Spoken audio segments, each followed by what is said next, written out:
and throws him off. The remaining riders close in, and Igor runs over the fallen man. Atomy rams an abandoned car into a biker, triggering a deadly explosion. Another soldier attacks from the truck window, nearly throwing Atomy out, but the commando disarms yet another rider, plants an explosive on his bike, and destroys him. Taking control again, Atomy wraps a chain around the final attacker's neck, pulls him from the truck, and activates the mechanism to drag him across the hood until the chain tears him apart. With the bikers gone, Igor throws a burning bomb onto the lumber, setting it ablaze. Enraged, Atomy straps explosives to the decapitated body and hurls it at Igor's truck, forcing Igor to leap clear as it explodes. Atomy drives into the woods to extinguish the fire. He cools the engine with his remaining water and tends to the wound on his cheek. Then aircraft appear overhead. He grabs his dog and speeds away as gunfire rains down. He leaves the road and hides inside an abandoned barn,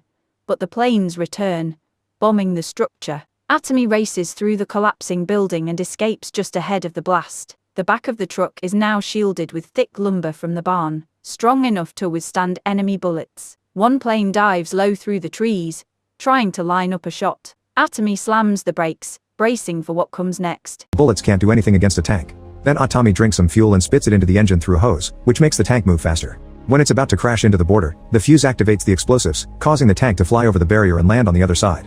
The wood falls off, the tank loses some pieces, and Atomy is severely injured. The presence of the dog helps him stay conscious, and Atomy knows he's about to be captured, so he bites the handle of his knife to destroy the wood until only the blade is left. Afterward, Atomy sends the dog to the woods to save it and climbs out of the tank. Igor gets ready to shoot him, however his superiors arrive and announce they want him alive. A frustrated Igor drags Atomy by his leg and kicks him in the head to knock him out. Sometime later, Atomy is being tortured inside a train to Siberia by a soldier who keeps whipping him with a cable still connected to the power box. When the train finally takes off, Igor sends the soldier away and tells Atomy a story. He explains he doesn't remember any of his victims except for a young boy, who stood up against him with just a knife to try to protect his mother and his brother. Atomy's whole body shakes in grief and anger as he realizes that this was his family. Igor reveals he chopped them up into pieces with an iron shovel and fed them to stray dogs. He also says that Atomy is an abomination and not a legend, who will meet his end in Siberia. After Igor leaves, Atomy screams in fury. With his hunger for revenge reawakened, he flips his body to put his legs on the ceiling and pulls with all his strength until he frees himself. The soldiers outside hear the noise and play rock paper scissors to decide who will go inside to check. Atomy then retrieves the blade from earlier, which is hidden inside a wound in his leg. When a soldier comes in, Atomy pretends to be unconscious.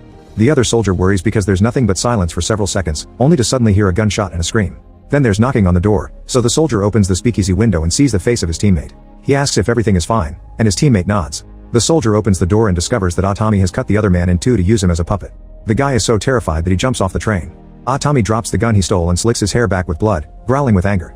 In the main car, a higher